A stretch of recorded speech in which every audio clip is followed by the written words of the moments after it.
Behind bars after police say she admitted to killing her 3 children. Plus, growing concern over a deadly virus spreading overseas. And how about Super Bowl Sunday on a Saturday?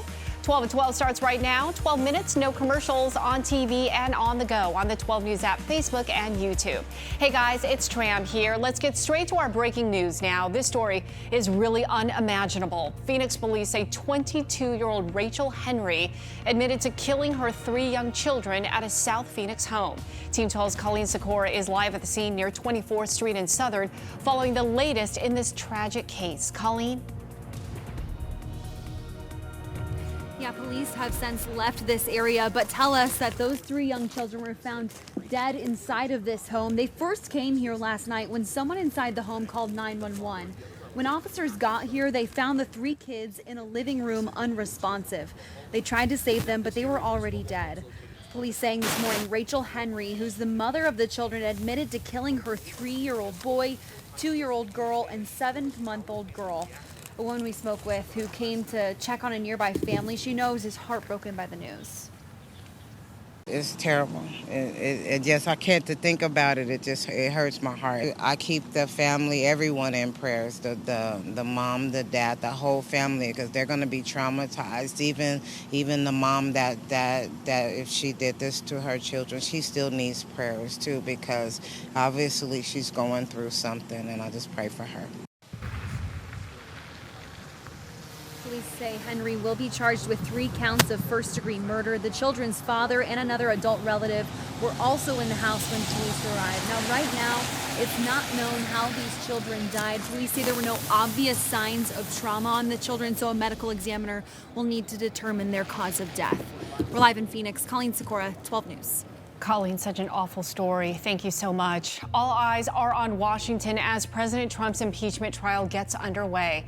The Senate will open with debate on the structure and rules of the proceedings. Senate Majority Leader Mitch McConnell is proposing a condensed 2-day calendar for opening arguments on the articles passed by the House last month.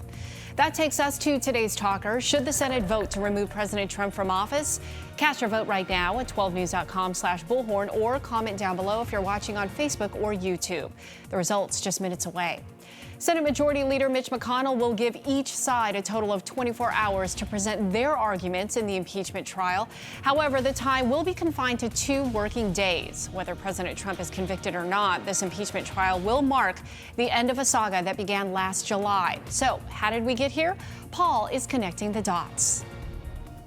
On July 25, 2019, President Trump spoke to new Ukrainian President Volodymyr Zelensky on the phone. According to a whistleblower complaint and evidence corroborated under oath, Trump pressured the Ukrainian government to investigate former Vice President and current Democratic presidential candidate Joe Biden and his son Hunter, who served on the board of a Ukrainian oil and gas company.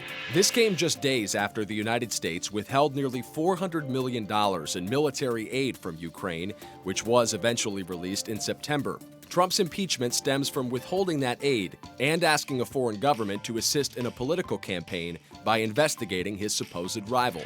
Fast forward to December, the House of Representatives introduced and passed 2 articles of impeachment, mostly along party lines, one for abuse of power, the other for obstruction of Congress. House Democrats held on to those articles for nearly a month before formally delivering them to the Senate, where our 100 senators will serve as jurors in Trump's trial. 67 members must vote to convict Trump if he is to be removed from office, which would mean at least 20 Republicans would have to jump party lines. If Trump is not convicted, he will remain in office and is eligible to run for re-election this November. And that's connecting the dots. Well, another big story right now, this wet weather. You are looking at a soggy view of downtown Phoenix. We want to check in right now with Crystal for your forecast 411. We need this rain, Crystal. We sure do, in our lawns, getting that nice drink of water this morning. Some renegade raindrops still dotting the valley radar right now around Buckeye over towards Phoenix, Fountain Hills, and Apache Junction. With some light showers in progress right now around Dewey, Sedona, little rain-snow mix routes near Flagstaff, neighborhoods in the Rim Country and the northeastern chunk of our state. We have to keep our eye to the sky for those stray showers throughout the afternoon before those chances diminish. But look at this. West Valley neighborhoods winding up with between 1/10 of an inch to 1/5 of an inch in those rain gauges. Phoenix Sky Harbor officially at 0.15 inch and less than 1/10 of an inch for Mesa, Gilbert, and Apache Junction. But talk about a dramatic drop off on the thermometer. Right now, temperature readings are as much as 19 degrees below where they were 24 hours ago. Now, this is crazy. This high temperature today of 64 degrees, we met that at midnight. So we're probably not going to see the 60s again this afternoon. We are stuck in the 50s with that spotty sprinkle chance, and it will be a cloudy affair even if we don't see drippy clouds out there. Tomorrow, the clouds are going to yield to sunshine, and we're still stuck in the 60s for a high temperature. Then that sunshine is going to return and as we brighten up on Thursday. And even though we'll see some clouds come and go, it looks like we're going to remain dry for the weekend. And wow, what a weekend ahead. We're back in above average territory, being spoiled in the 70s. Tram, what's your pick, Saturday or Sunday? Oh my gosh. 76 and 75 apiece. Gorgeous. Give me Saturday, but you know what? To ask for 70s in this winter weather, that's a dream. We are so lucky. Crystal, thank you so much. Well, keeping you safe now, we've got a recall alert to tell you about. The company Baby Trend is pulling its Tango mini strollers. Now, the hinges can collapse under pressure. The recall involves 4 models sold in quartz pink, Sedona gray, jet black, and purest blue. The strollers were sold on Amazon as well as Target. If you have one of these, contact the company for a replacement or refund. Checking your pulse on health, right now there are major concerns over a deadly virus spreading overseas. Now, it's called the coronavirus, and nearly 300 of these cases have been reported in China. At least 6 people have died so far, and at least a half a dozen countries in Asia and 3 U.S. airports are now screening incoming airline passengers from central China. The World Health Organization says an animal is most likely the primary source of the outbreak, although officials have confirmed that it can spread from human to human. Well, there may be a possible link between marijuana use and heart disease. Researchers looked at data from a national health survey, and nearly 90 million people reported using marijuana. 2 million of those adults also had heart disease. Experts say smoking marijuana carries many of the same heart health hazards that smoking tobacco does, including higher heart rate and blood pressure. All right, get this. If you are actually struggling with resting mean face, and we say that obviously because we're on TV, but you know what that really means.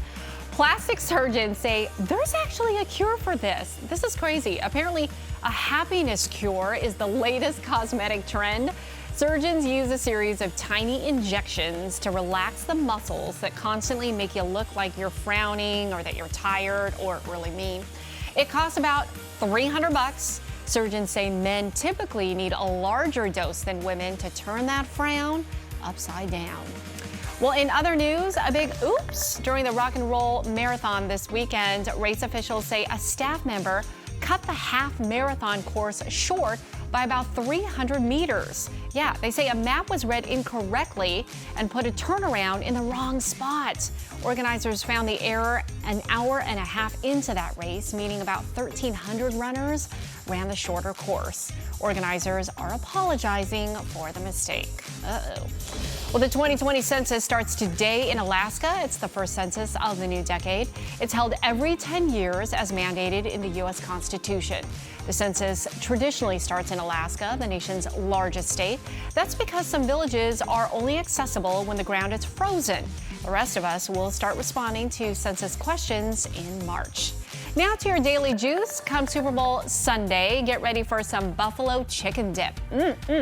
A new study says that is the most popular Super Bowl food in State 48. But if you live in the Valley, you can look forward to lots of baked nachos.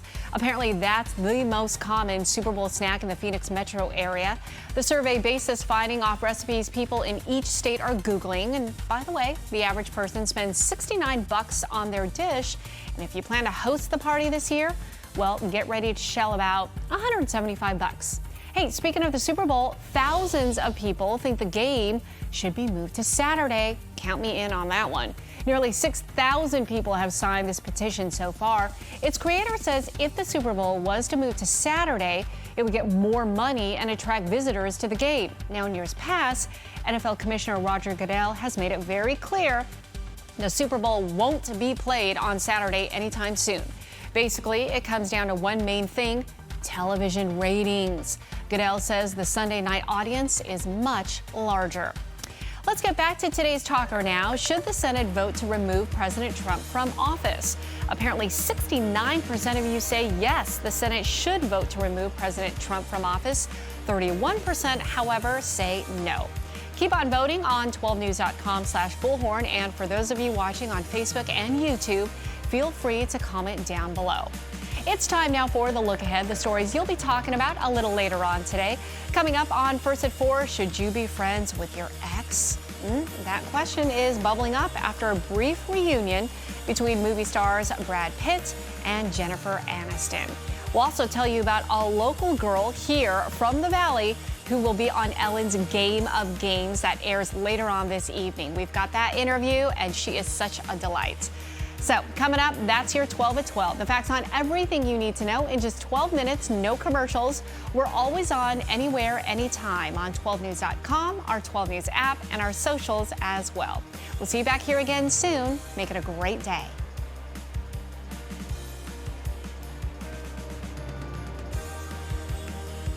From books to loud trucks, Arizona Midday has something for everyone. Right, Jan? Yes, we have a very fun show for you today. There's a ton of books out right now for kids, and we're going to cover that for you. Also, we've got your tickets to Monster Jam and so much more ahead on Arizona Midday. Don't miss it.